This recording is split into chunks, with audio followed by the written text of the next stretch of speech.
Olá, meus amigos, olá, meus irmãos, a graça e a paz de Jesus seja com todos vocês. Graças a Deus nós estamos aqui mais um momento na presença de nosso Deus, podendo aprender com suas escrituras, amém? Nós estaremos lendo hoje em Marcos de número 6 e olha que a palavra de Deus nos diz: E partindo dali chegou à sua pátria, os seus discípulos o seguiram.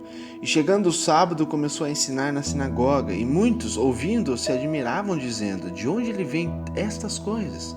E que sabedoria é esta que lhe foi dada? E como se fazem tais maravilhas por suas mãos? Não é este o carpinteiro, filho de Maria, e irmão de Tiago, e de José, e de Judas e de Simão? E não estão aqui conosco suas irmãs? E eles escandalizavam-se nele. E Jesus lhe dizia: Não há profeta sem honra senão na sua pátria, entre os seus parentes e na sua casa. E não podia fazer ali nenhuma obra maravilhosa, somente curou alguns poucos enfermos, impondo-lhe as mãos. E estava admirado da incredulidade deles, e percorreu as aldeias vizinhas ensinando. Chamou a si os 12 e começou a enviá-los a 2 e 2. E deu-lhes poder sobre os espíritos imundos, e ordenou-lhes que nada tomassem para o caminho, senão somente um bordão, nem alforge, nem pão, nem dinheiro no cinto, mas que calçassem alparcas e que não vestissem 2 túnicas.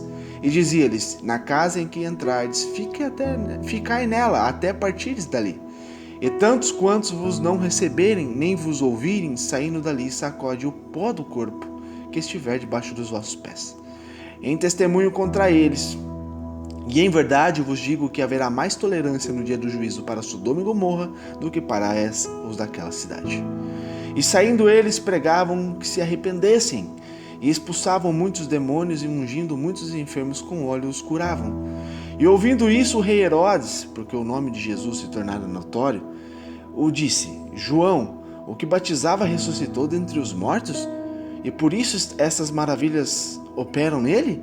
Outros diziam: É Elias. E diziam outros: É um profeta, ou como um dos profetas. E Herodes, porém, ouvindo isso, disse: Este é João, que mandei degolar. Ele ressuscitou dentre os mortos. Porquanto mesmo Herodes mandara prender a João e encerrá-lo em maniatada do cárcere por causa de Herodias, mulher de Filipe, seu irmão, porquanto tinha casado com ela. Pois João dizia a Herodes: Não te é lícito possuir a mulher de teu irmão. E Herodias o espiava e queria matá-lo, mas não podia, porque Herodes temia João, sabendo que era homem justo e santo, e guardava-o com segurança, e fazia muitas coisas, atendendo-o e de boa mente o ouvia. E chegando uma ocasião favorável em que Herodes, no dia dos seus anos, no aniversário, dava uma ceia aos grandes, e tribunos, e príncipes da Galileia, e entrou a filha da mesma Herodias, e dançou e agradou a Herodes, e os que estavam com ele à mesa. Disse então o rei à menina: Pede-me o que quiseres, e eu te darei.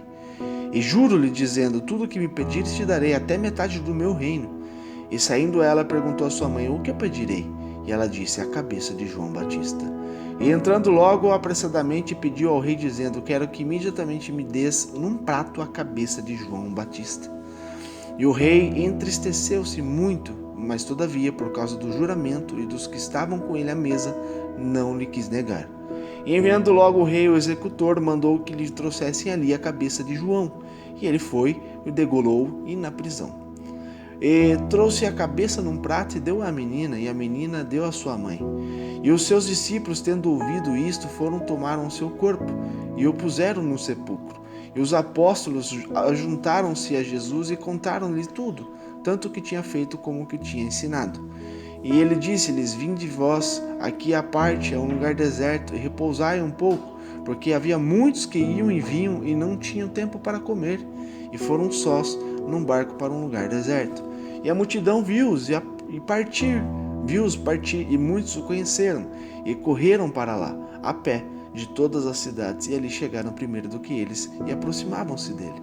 E Jesus, saindo, viu uma grande multidão e teve compaixão deles, porque eram como ovelhas que não têm pastor, e começou a ensinar-lhes muitas coisas.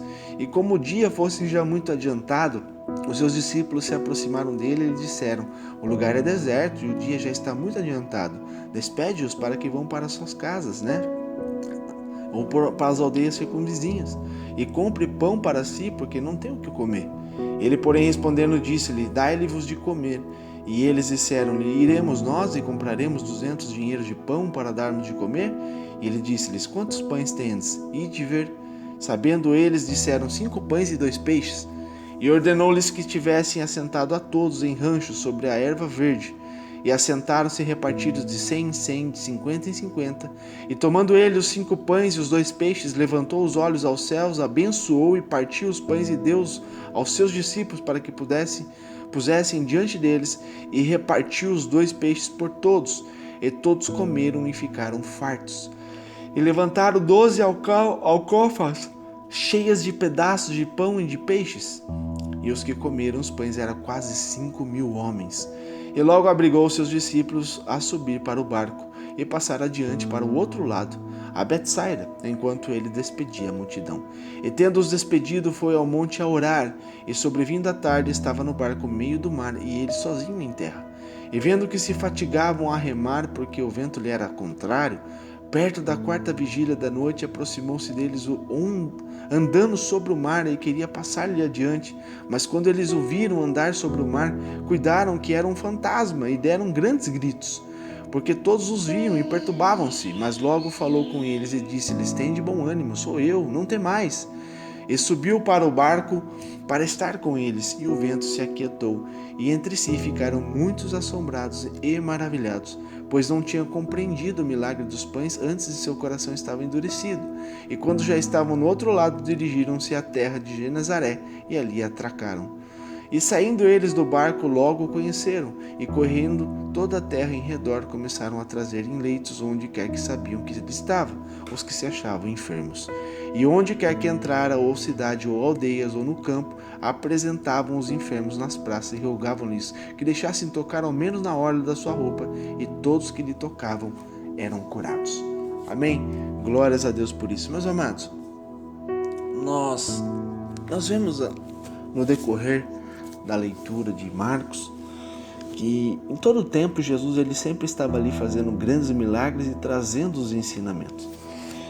Não é diferente para os dias de hoje, não é diferente, nunca será diferente, onde o Senhor sempre querá trazer para nós o ensinamento profundo de sua palavra. Onde eu e você temos que nos atentar para os mínimos detalhes e compreender que é necessário que eu e você possamos abrir o nosso coração para o entendimento da palavra de Deus. Jesus começa iniciando aqui que todo profeta de sua casa, ele não tem honra, né? Ele não tem honra na sua pátria. Por que ele está dizendo isso? Porque as pessoas nos olham com um olhar carnal. Por exemplo, suponhamos que existe uma pessoa que viveu uma vida leviana, uma vida terrível, uma vida de pecado, uma vida onde ela cometeu grandes erros que marcou a sua sociedade, marcou os seus familiares, onde as pessoas criou uma visão sobre essa pessoa que quando ela tem um encontro com Deus, quando ela realmente entrega os seus caminhos a Jesus, Jesus transforma essa pessoa. Essa pessoa tem uma transformação de dentro para fora. Essa pessoa recebe o dom do Senhor e Deus ativa isso na pessoa, que a pessoa começa a operar uma conduta diferente. Essa pessoa começa a ser conduzida pelo Espírito Santo de Deus e automaticamente ela começa a alcançar a graça de Deus, a excelência do Espírito Santo de Deus. Nisso ela começa a fazer coisas maravilhosas. E as pessoas que não têm o discernimento da palavra de Deus, elas começam a julgar a pessoa, a medir a pessoa, né? Olhar a pessoa simplesmente pelos olhos carnais, falando assim: esse não era o fulano de tal que roubava? Esse não era o fulano de tal que era sem vergonha? Esse não era o fulano de tal que era bêbado, maconheiro? Você está entendendo? Então na sua casa dificilmente um profeta tem honra. Por quê? Porque as pessoas não conseguem ter discernimento que ela realmente teve, né, um encontro com Cristo, com Deus. E nesse momento Jesus, ele não tinha honra muito na tua casa, porque as pessoas falavam assim: ei, esse daí não é o carpinteiro, filho de Maria? Não é aquele que ficava ajudando o seu pai, né, ali na marcenaria, ou fazendo isso, fazendo aquilo? Não é o irmão de Tiago, de José, de Judas, Simão? Ele não é normal, como todos nós? Por que ele está fazendo tais coisas? Por que ele está, né? Da onde está saindo tanta sabedoria dele? Como que ele está fazendo essas coisas maravilhosas? E tinha até então os religiosos, os fariseus, que ainda falavam que ele operava essas coisas por causa dos demônios. Então, meus amados, você vê que o ser humano, quando ela não se atenta à palavra de Deus verdadeiramente, quando ela não busca a sabedoria e discernimento em Deus, ela fica cauterizada. Ela não tem condições psicológicas e sabedoria, né, de Cristo, de Deus, para compreender o reino de Deus. Por isso que muitas das vezes Jesus falava, basicamente todas as vezes, por parábolas, porque eles não tinham entendimento. Ele falava por parábolas para poder a pessoa compreender o que ele queria ensinar, né? Então a gente vê, meus amados, que é necessário nós buscarmos em Deus a sabedoria e o discernimento. Porque se você for falar de algo profundo com uma pessoa, falar do que realmente a pessoa precisa ser liberta, ou o que Deus ensina através da palavra de Deus, se você não tiver cuidado, você escandaliza a pessoa. Se você não tiver cuidado de como você aplicar a palavra de Deus para uma pessoa que é leiga, que não tem discernimento nenhum, né? É simplesmente uma pessoa religiosa, ela só crê naquilo que ela ouviu falar, mas ela nunca buscou em Deus, nunca se aprofundou em ler as escrituras, o que Deus ensina, ela fica uma religiosa. Então tudo que uma pessoa ao longo do tempo contou, se foi mentira, ela vai acreditar fielmente naquilo. E para ela se desintoxicar daquilo, tem que ter muita oração, tem que ter muita perseverança, né? Tem que ter muito amadurecimento da palavra de Deus para que nós possamos ensinar as pessoas. E Jesus, meus amados, ele enviava aqui os seus discípulos, né? Ele está falando de 2 e 2, né? Deu poder sobre eles, para repreender os espíritos imundos, e dizia que eles tinham que ir lá falar do poder de Deus, falar das boas novas e pregar o quê? O arrependimento. Por que o evangelho hoje está mudando? Por que o evangelho contemporâneo hoje está mudando bastante? Porque as pessoas hoje só falam de prosperidade, de conquista, de possuir, né? Que Deus dá, que Deus faz, que acontece. Sim, Deus tem poder sim de enriquecer um homem, tem poder sim de fazer coisas miraculosas a respeito de bens materiais, de coisas terrestres. Mas, meus amados, o que Deus mais falava através de Jesus Cristo é arrependimento. É o arrependimento. Até então, Jesus, quando estava trazendo as boas novas, e ali ele estava sim curando muita gente, transformando muita gente, libertando, né, do pecado, libertando as pessoas de espírito imundos, sim, ele estava trazendo as boas novas, ele estava aplicando as boas novas. Mas isso já se passou há mais de 2000 anos. E quando Jesus subiu aos céus e deixou o Espírito Santo de Deus, o Espírito Santo de Deus, a função dele na terra tem 3 coisas. É fazer com que eu e você nos arrependemos do pecado. É trazer para nós a consciência de que nós não devemos viver uma vida de pecado. 2, trazer a justiça. 3, trazer o juízo. Então, meus amados, se a gente ficar pincelando o evangelho simplesmente com as coisas terrenas, de que Deus vai dar, que Deus vai operar, que Deus vai fazer isso, vai fazer aquilo, e se esquecer da outra parte que Deus diz que Ele vai sim fazer com que a pessoa se arrependa dos pecados, através do Espírito Santo de Deus. Se a pessoa não quiser se converter, se a pessoa não quiser se corrigir dos maus caminhos, ela terá consequência. Se a pessoa não entender que o Espírito Santo de Deus traz a justiça e traz o juízo, então logo ela tem que saber que tudo que ela faz terá consequência, tanto as coisas boas quanto as ruins. Então, meus amados, a vida com Cristo é muito mais restrita do que a gente imagina. Por quê? Porque quando ele disse que se a gente entrar pela porta estreita, caminho estreito, apertado, esse caminho vai nos levar à salvação. Que a gente vai ter muitas aflições neste mundo, mas era para a gente ter bom ânimo, porque ele venceu tudo isso e vai nos ajudar a vencer. Quer dizer que não vai ser um mar de rosas. Quer dizer que não vai ser tão fácil assim a gente alcançarmos a salvação. Não é simplesmente aceitar Jesus e viver de qualquer jeito. Então, meus amados, nós temos que ter o discernimento que a palavra de Deus nos ensina que temos que ter prudência, temos que ter sabedoria e discernimento de como nós caminhamos a nossa vida. Amém? Jesus a todo tempo ele estava pregando para as pessoas que eles se arrependessem do mal. E isso ainda é notório, isso ainda é real, isso é muito forte.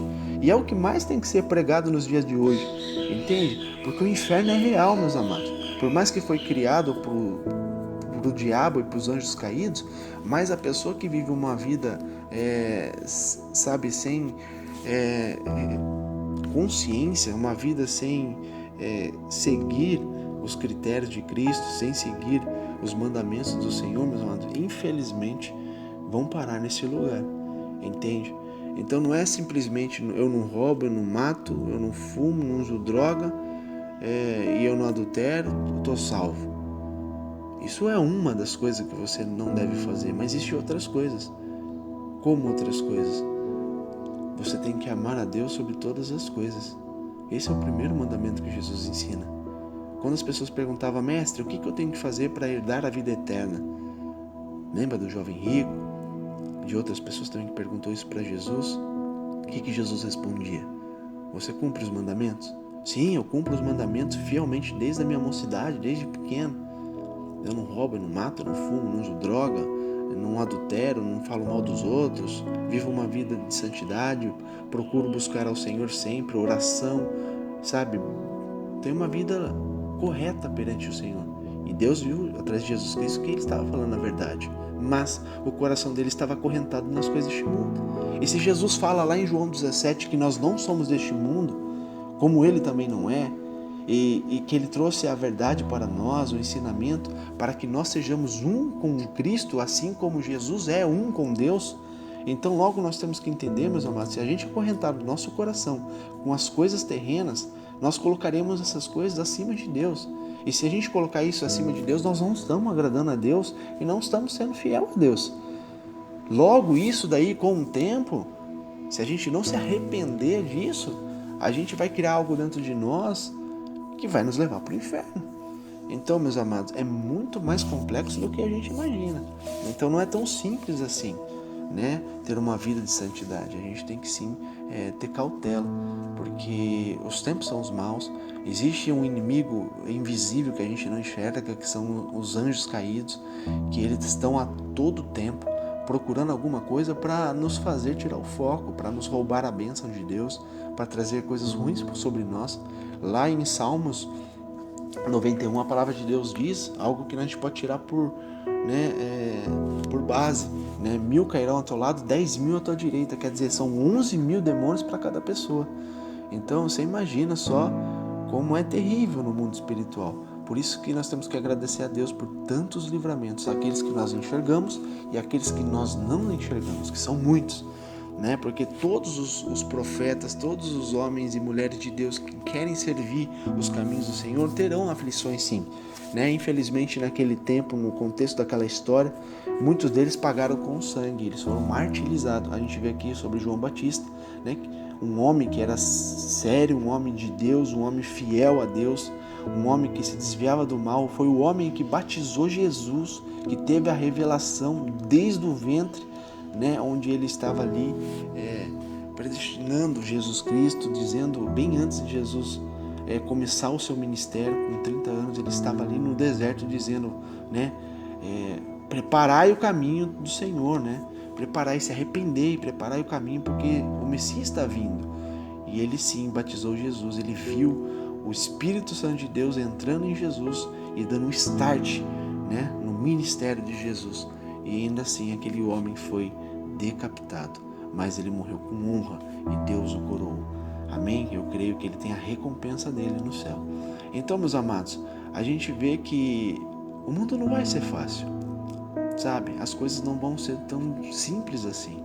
Mas se nós entendermos o Deus que nós servimos, se nós compreendermos a compaixão que Cristo teve por nós, da mesma forma quando ele olhou para aquela grande multidão e ele viu ali aquelas ovelhas que não tinham pastor, eram ovelhas perdidas, e ele teve compaixão daquele povo, e ali ele começou a ensinar muitas coisas àquelas pessoas para que elas pudessem ter direção, porque ovelhas sem pastor não têm direção, e ovelhas com um pastor que é um pastor fiel a Deus, ele traz a direção às suas ovelhas sobre aquilo que Deus quer, a vontade de Deus. Então, um verdadeiro pastor, um pastor íntegro, um pastor fiel a Deus, ele tem as revelações de Deus que ele traz sobre as suas ovelhas pelo caminho que elas têm que caminhar. Amém? Então, meus amados, nós temos que compreender que Deus não vai deixar faltar nada para nós, que Deus sim vai trazer a vitória para nós. Independente do que é aquilo que Ele vai nos entregar, do que Ele vai fazer por nós, nós temos que entender que é o melhor. Muitas das vezes a gente pede alguma coisa para Deus e não recebe, porque a gente pede mal. Às vezes eu estou pedindo alguma coisa para Deus que não condiz com a vontade daquilo que Ele quer para mim. Logo eu tenho que entender, se eu peço alguma coisa que não é da vontade de Deus, provavelmente Ele não vai me dar, porque não é da vontade dEle. Porque Ele sabe o melhor que tem para mim, que tem para você. E quando a gente começa a compreender, aprender com Deus, ter intimidade com Deus, a gente vai entender quais são os propósitos dele na nossa vida. Então fica fácil de entendermos aquilo que devemos pedir para ele, para que ele possa nos atender. Amém? Porque o Senhor faz milagres, sim. Deus opera grandes coisas, sim.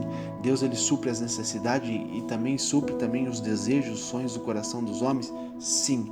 Desde que estejamos na sua suprema vontade, na tua plena, boa, agradável vontade. Amém? Então, meus amados, que o Senhor possa entrar na tua casa, entrar na tua vida, e você possa ter uma vida de intimidade com Deus. Sendo assim, Ele vai nos trazer a direção daquilo que Ele quer para mim e quer para você. Amém? Essa é a palavra de hoje. Que Deus te abençoe, que Deus te ilumine, que a graça e a paz de Jesus Cristo seja sobre ti e a tua família. Fique com Deus.